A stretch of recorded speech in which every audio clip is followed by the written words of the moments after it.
Everyone. So today I am going to restart my series, which is focused on teaching you what I feel like every young adult needs to know regarding personal finance. And I had talked about it before. I knew it was going to be a big undertaking because there's a lot of topics to cover. We got to start with the basics and then build up from there. And here's the thing. What I had planned to do is to kind of do this, a couple of 1 or 2 videos a week and kind of spread it out throughout the year. The problem was busy season got in the way, and so I know I haven't posted anything in the last couple of months. So bear with me. I'm back and I plan on doing these videos and resuming the rhythm. So thank you for your patience. Now, before I go any further, if you are getting value out of my content, please do 3 things for me.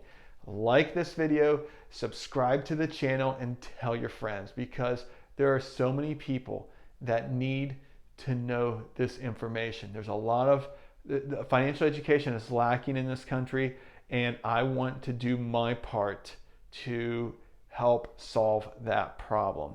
So you see on here, budgets suck. And I use that title because most people view budgets as they suck. And they say, well, why, and you might be like, well, why do they suck?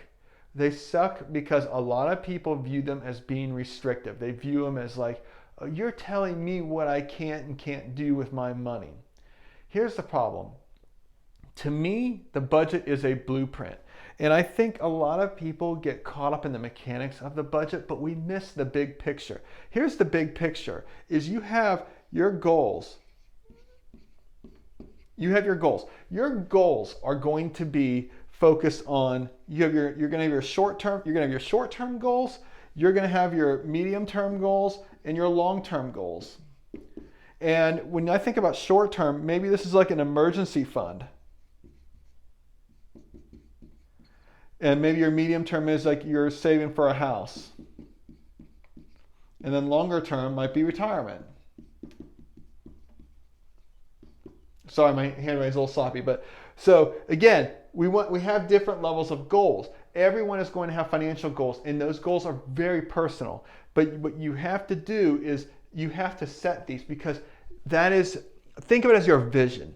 You have a vision, and you have a vision. Maybe it's you want to retire early. Maybe you want to retire on the beach. Maybe it's this. You have a vision, and then from that, you have your goals. And these are your goals, and you need to have some that are short-term, medium, and long-term. You have to have that vision. Like you have to lay those out, because this drives your budget, and that's the problem.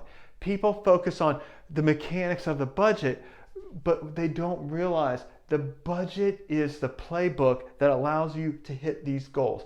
Now, it's not the only thing, because you have to learn how to invest. You have to learn to invest well and invest in a way that suits you, that will allow you to grow your portfolio. But at the end of the day, when you're contributing to your account and you're figuring out, okay, I need to contribute $300 a month to this for this goal and $500 a month for this goal, this is what that sets. The budget then becomes the how. Like, how do I execute? This is your why. The budget becomes your how. And this is what you have to remember. The budget, let me squint down here and write it. The budget that you make and that you execute on, and this is your plan, will feed into this. It feeds into your goals. This is what you want. This is what you want. This is why you need the budget. It may not be fun, and I get it. Some people might like it. Maybe you build your fancy Excel sheet. But I'm here to tell you, this is why you need to budget. Now, people might say, well, how do I do it? How do I budget? How do I tackle this problem? How do I budget? And the way I would do it, you can do it here's the thing. Do what works for you. Now, what do I mean by that? What do I mean? I mean, if you like pen and paper, if you like spreadsheets or apps, if whatever works for you, that's what you should do in terms of how to set up a budget. This is what you figure this out. Because again, it doesn't matter. What matters, the most important thing is, number one, you execute on the budget and you're willing to make adjustments. It's realistic. It's a plan that you can execute. Number two, it feeds into your goals. That's what you have to do. And so that is important. That's important to remember. And so the way I do it is we need to first lay out our income. So we lay out our income, all of our income. And let's actually, I don't even want to do a dotted line here. I don't even want to do a dotted line. Let's put a dollar amount in here. And let's say you make $5,000 a month. Now, could we get caught up in, well, do I need to include Social Security and stuff out of my paycheck? If you're self-employed, yes, you will need to factor in taxes more so, but that's up to you. Whether you start pre-tax, which is, your gross pay, or you start after all of your stuff is taken out, that's perfectly fine. You just want to make sure that, like if your 401k contributions are being taken out of your paycheck, that you have accounted for that and you don't want to double dip on your savings goal if you're already doing some of that in your workplace plan. So just remember this and just be cognizant of it. And however you want to start. But ultimately what you want to focus on are making sure that your savings goals are first. If I can write goals, that would be nice. So maybe you have an emergency fund, and maybe you want to put like $200 into that. And maybe you want to put retirement, and you have $500, and maybe you have long-term savings, like you're saving for a house or something, down the line. Maybe you put $500 in there. Make sure that before anything else, make sure that all of this is covered. So in other words, now you're down to $3,800. And I'm sorry, this is all crooked. I'm trying to bend in here and do it. But yeah, we start with our income. And then we take it down. Get the goals out of the way first. Because you know why? If you hit these and you do these, it makes it a heck of a lot easier to budget this. You know why? Because I don't have to worry about, oh my gosh, I didn't save enough this month. No, you did. You did. You did this. You got the goals out of the way. That's the key. Get the goals out of the way. Now, the other thing too is you may have goals like debt pay down, like you want to pay off your credit card debt and stuff. Go ahead and factor that in there. Just make sure that the main goals you're covering first. And then with the remaining 3,800, break it down. You have your food. Let me bend in here and do this. You have your food. Maybe you have your rent. Maybe you have your car note. Maybe you have gas. The list could go on and on and on and on and on. Okay? And then what you should get is hopefully down to a zero-based budget. I do like that approach because this accounts for all of your spending. Now, what I would tell you is the type of categories that you have here, be realistic. My thought is this.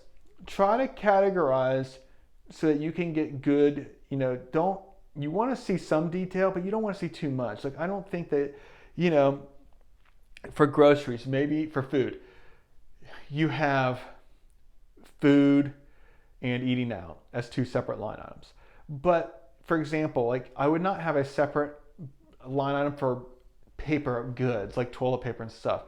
You're going to buy those at the grocery store or you're buying them on Amazon. I would not sit here and say, oh my gosh, well, I need to have a separate item for paper goods. I wouldn't do that. Like, I don't think you need to go to that level of detail. You can if you want, but you don't need to. So it's just, that's something to keep in mind, is the categories that you decide for your budget are completely up to you.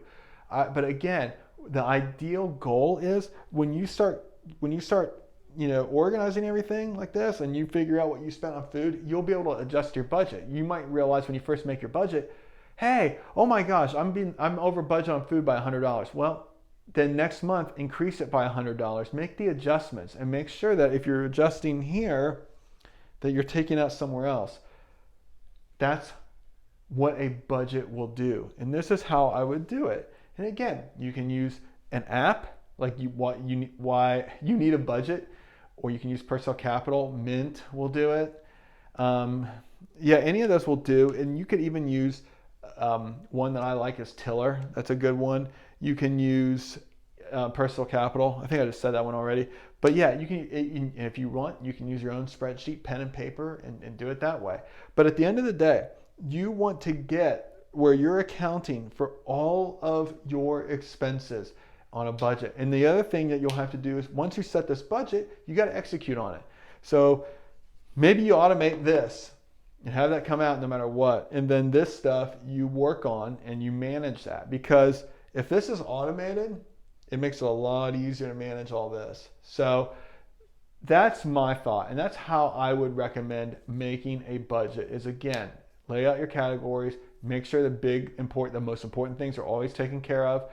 And maybe even things like rent and all that you want to add as to the top of the list, because obviously you want to pay those or bad things happen.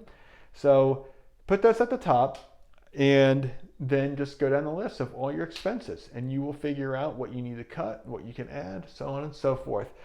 And it may come that you need to increase your income, and maybe that's what comes of it. And so again, the budget will help tell you all this. So hopefully you got value out of this video. Again, like what I've gone over is kind of help to understand that, yes, while budgets suck, they help you figure out like how to execute your longer term goals. It's one piece of the puzzle. And also how to lay out a budget. And I know I did a video on this before, but I didn't feel like I did it justice. So I really wanted to go in here and cover it again. So hopefully this one does a better job of it. And if you guys have any questions, always feel free to leave questions in the comments. You can also DM me or comment on Instagram. My Instagram handle is mdeep. It's MDEEPECPA, or Twitter. I'm also big on Twitter. Feel free to find me there. It's mdeep_, there's a little underscore CPA. You guys have